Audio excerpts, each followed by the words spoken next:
এটা হলো মরিচ গাছ। আমরা অনেকেই বলি যে পুরুষ গাছ লাগে না, তো আসলে এটা ভুল। পুরুষ গাছও লাগে, যেখানে মহিলা থাকে সেইখানে পুরুষের দরকার হয়। এটা কিন্তু পুরুষ মরিচ গাছ। এই গাছে কিন্তু ধরবে না, এই যে একটা দুটো ধরবে আর ধরবে না।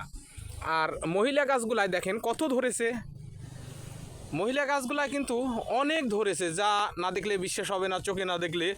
আর প্রতিটা গাছে আমি দেখাই। আর এইটা হলো পুরুষ গাছ, ধরেনি। এই যে দেখেন কত ধরেছে, অসাধারণ লাগছে সব প্রতিটা গাছে। মরিচ দেখলে বুঝতে পারবেন যে কত মরিচ ধরেছে। ওই সামনের গাছে যাই, তাও দেখবেন একই অবস্থা, প্রতিটা গাছে একই রকম ধরেছে, প্রতিটা গাছে একই রকম ধরেছে। সবাই পাশে থাকবেন এই জাতীয় ফসল করার জন্যে। কিছু জানতে হলে আপনি ভিডিওটা শেয়ার করে পাশে দাঁড়াবেন, তাহলেই এই জাতীয় ফসল করতে পারবেন এবং সাজেশনগুলো নিতে পারবেন। প্রতিটা গাছ একই রকম মরিচ ধরেছে। তাই প্রিয় বন্ধুরা, সঙ্গে থাকবেন, ভালো থাকবেন, সুস্থ থাকবেন। আমি মনে করি এই জাতীয় ফসল সবাই করবেন, তাহলে আমার দেশের সবাই খেতে পারবে। আর এই শুধু যে করেছে সেই লাভবান না, যে খাবে সেও লাভবান। আর আপনারা যাই খাবেন আলহামদুলিল্লাহ পরে খাবেন।